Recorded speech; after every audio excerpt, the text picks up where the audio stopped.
He walked into the bank like any other client. His dark skin contrasted with his tailored suit, shoes gleaming against the cold marble floor. Malik Thompson moved with quiet confidence, holding a check, large enough to raise eyebrows. Richard Caldwell, the branch manager, spotted him before he even reached the counter. The warm smiles Richard usually offered were nowhere to be found. He examined the check, looked Malik up and down, checked the ID, called over an assistant, then the security guard. Malik felt it, he always did. The way Richard's eyes scanned his clothes, his face, his very existence. "We'll need additional verification," Richard said, voice flat. Malik stayed calm. Suspicion was an old companion. The withdrawal was denied. No clear reason. Internal policy. Security procedure. The same tired excuses. Malik took a slow breath, gave a small smile, and then said, "Call the branch director." "Now." Richard paused. "I said now." 2 minutes later, everyone's fate in that room would change forever, because Malik Thompson wasn't just a client. He was the new majority owner of the bank, and he hadn't come for money. He'd come to expose a truth no one could ignore. Before we reveal the truth that changed everything, make sure you subscribe and turn on the bell. These aren't just stories, they're wake-up calls. If you feel this, you belong here. Don't miss the next one.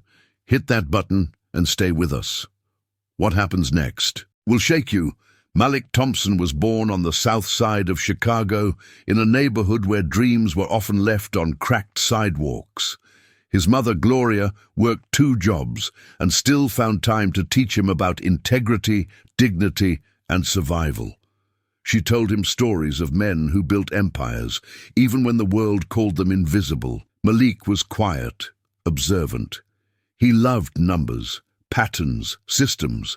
As a child, he would sit at the corner store and watch how money moved, how people interacted. By 12, he was reading business books from the local library.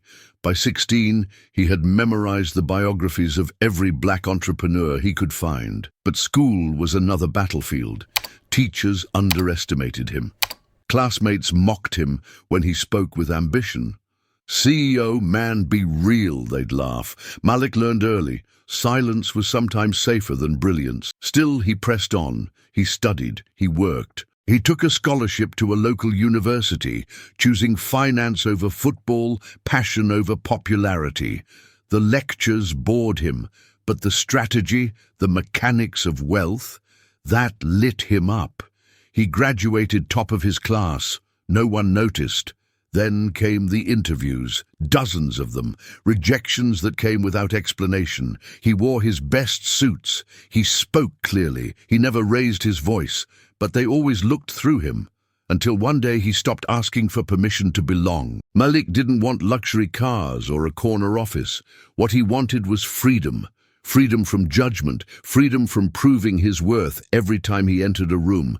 He wanted to build something that could outlast every door that had been slammed in his face. The idea came to him during a summer internship where he noticed how minority-owned businesses struggled to secure funding, no matter how solid their proposals were. Banks found excuses, risk profiles, demographics, always a reason to say no. So he dreamed of starting a financial firm that would change the rules, one that wouldn't just offer capital, but believe in the people behind it. He imagined walking into rooms not to ask for a seat at the table, but to build his own table. He poured his savings into the idea, skipped vacations, slept in his office. He studied fintech, algorithmic lending, market trends. He crafted a business plan with precision. All he needed was the first push, a loan to get the software built. So he walked into that same bank, the same one from his neighborhood. He pitched the dream with pride. Richard Caldwell had been the one to receive him. And that day, Malik walked out with nothing but a forced smile and a bruised resolve.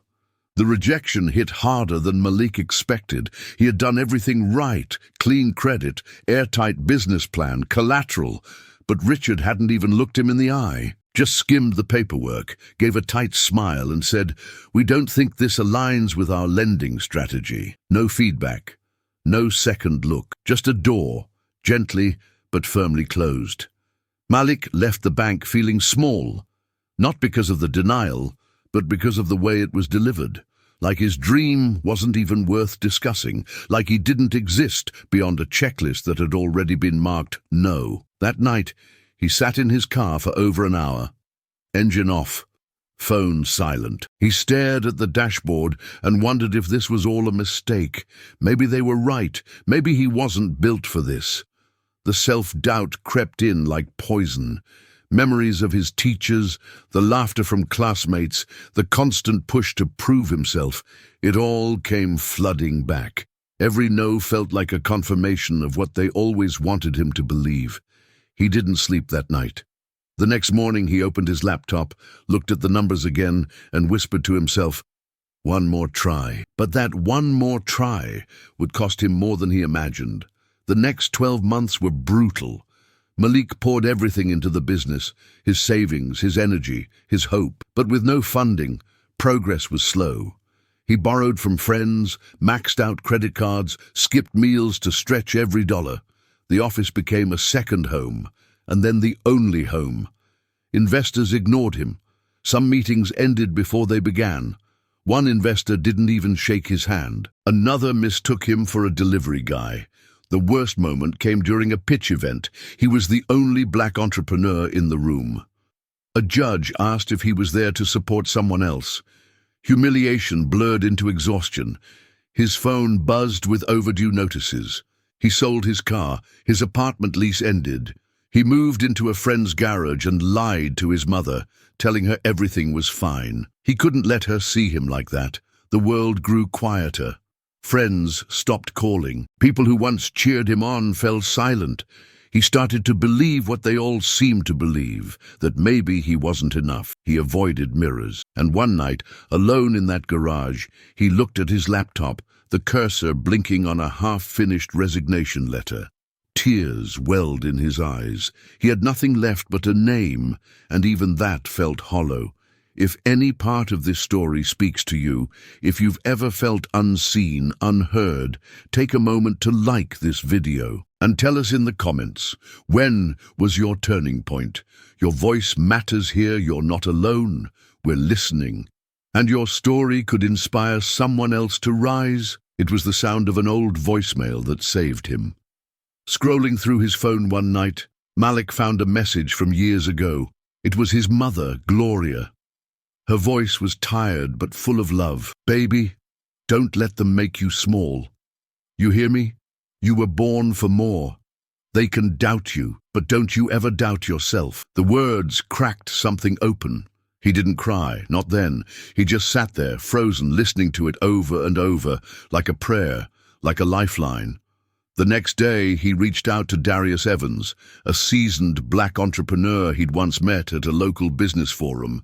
Darius remembered him, invited him over for coffee. They didn't talk business. They talked pain, identity, legacy. Darius shared his own battles, racism, bankruptcy, betrayal. Then he looked Malik in the eyes and said, "You've been trying to win in their system. What if you built your own?" That sentence stayed with him. Malik didn't rise overnight, but something inside him shifted. The shame started to peel away. The doubt lost its grip. The cursor on his screen blinked again, but this time he didn't write a resignation. He started a new plan, one rooted not in approval, but in purpose. Malik began small, again. He rewrote his business model, targeting underserved communities the banks ignored. He created workshops, taught financial literacy in local centers, offered consulting for struggling entrepreneurs, sometimes for free. Word spread, trust grew. A tech developer, impressed by Malik's vision, offered to build the first prototype of his platform in exchange for equity. A local foundation gave him a micro-grant.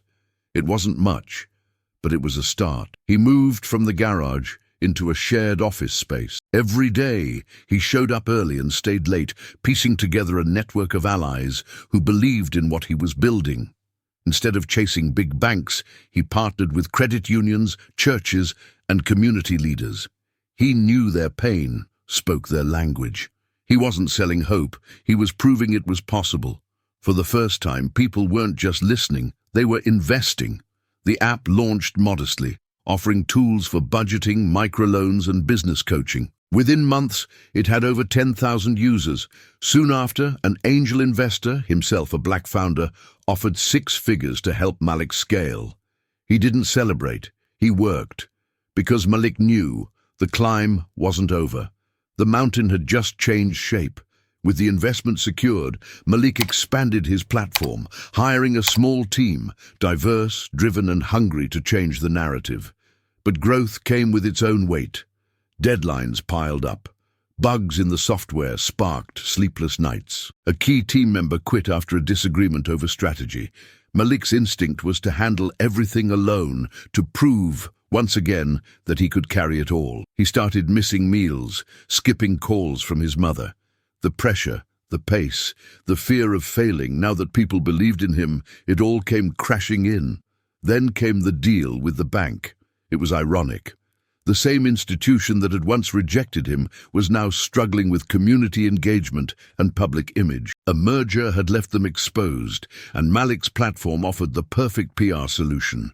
A meeting was scheduled, terms were offered, negotiations dragged for weeks.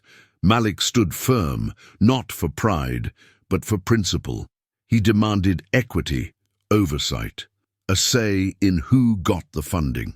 When the papers were signed, Malik became the youngest and first black majority shareholder of that bank's regional network. But he didn't smile during the press photos. He was thinking about the lobby of that branch, and Richard Caldwell, still managing it, still making decisions. Malik didn't announce his visit. No entourage, no cameras, just him walking into the same branch where years ago he'd been told he didn't qualify, where Richard Caldwell had looked at him like a threat. The lobby hadn't changed. The walls, the polished floor, the cold politeness of the staff, it was all the same. But Malik had changed. He approached the counter. This time he handed over a check even larger than before. Richard spotted him and froze. The name on the check, the face he remembered. He walked over slowly, trying to keep composure. "Can I help you?" Richard asked, voice tight. "I'd like to make a withdrawal," Malik said calmly. Richard looked down, then back up. "I'm going to need to verify." "No," Malik interrupted. "You're going to call the branch director." There was silence. Eyes turned. "I am the branch director," Richard said quietly. Malik held his gaze. "Then I guess we need to talk." They went into a private room. Malik didn't raise his voice. He laid out every incident, every slight, every policy that quietly punished people who looked like him.